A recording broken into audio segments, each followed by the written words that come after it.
So in this video, I'm going to share with you how to implement a subscription model. Get ready.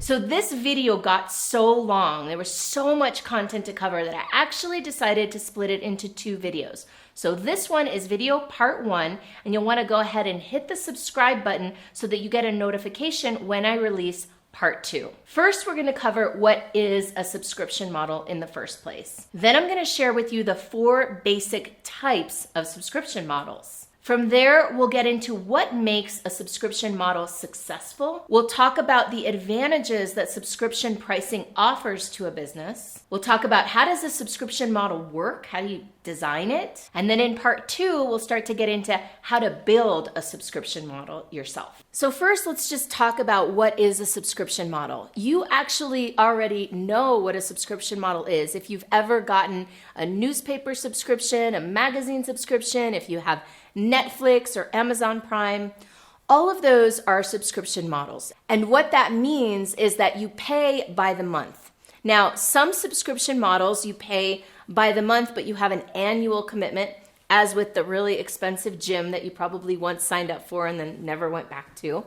Or you can have a month-to-month subscription whereby you can cancel at any time with no penalty. Now, usually many companies now offer both. They offer a monthly pay-as-you-go subscription or an annual option where you'll save some for making that longer commitment. Some other examples of subscription models that are really popular lately are subscription boxes like BarkBox. I have a little puppy and somebody gave me BarkBox for Christmas, and now every single month I get this surprise box with treats and toys and all sorts of fun little things for my little puppy. These days, almost anything and everything can be turned into some type of subscription. And the reason they are awesome is because they drive monthly recurring revenues. And I like to call monthly recurring revenues as the holy grail of business. The reason is that they create stability and predictability in your business. Now, before I get into the 4 basic types of subscription models, I do want to say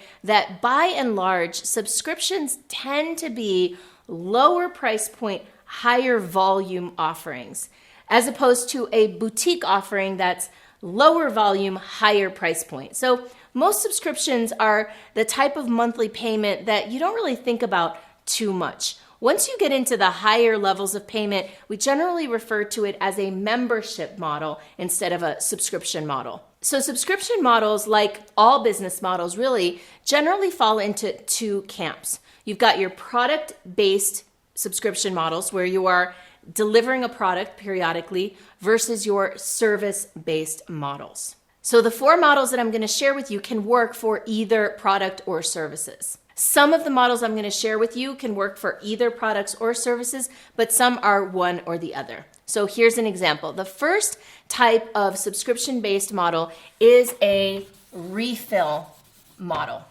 So a refill model is basically where people buy something and it gets used over the course of a week, a few weeks, a month, or whatever the time frame is, and it gets refilled. So an example of a really successful refill model was Dollar Shave Club.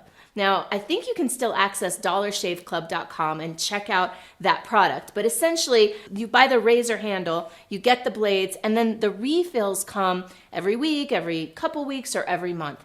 That's a refill model.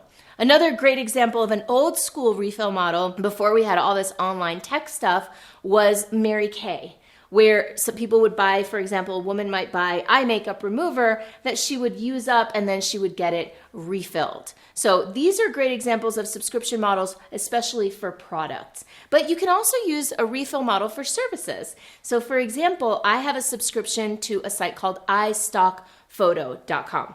iStockPhoto, I buy basically a set of images that I can download each month and use in my presentations. But I get only, I think it's 30 images a month.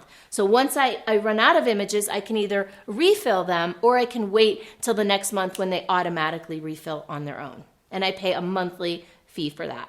The second type of subscription model is a membership model. I mentioned before, membership models tend to be more high-end, but not necessarily. But a membership model is basically where you are participating in a group or an organization. And generally, membership means access to other people or access to certain information. So membership models lend themselves really well to associations, organizations, libraries of information, information products, and things like that. So you might take, let's say you've created a bunch of different information products and sold them one at a time. Well, then you can maybe compile them into a library and sell a membership for access into that library. Another type of subscription model is a mastermind model. This is part of what I have. In fact, I have a mastermind / group coaching model.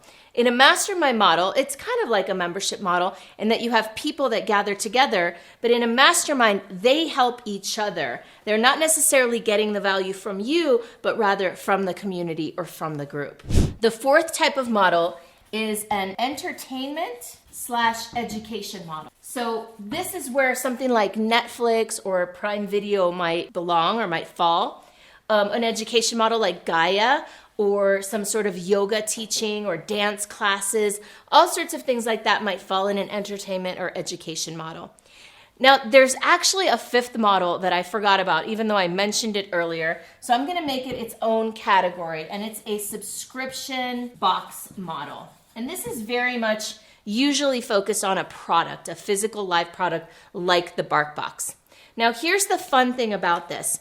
You can also take these models and mix them together, and you can create hybrids of these models. So for example, you can easily combine an entertainment education model with a membership model, for example, or a subscription box with a refill model. So there are ways that you can mix and match these. But what they all have in common, and the thing to really take away from this, because maybe you'll think of your own model that's not even up here, is that they offer ongoing value to the client. And the key to these models being successful in the long haul is retention.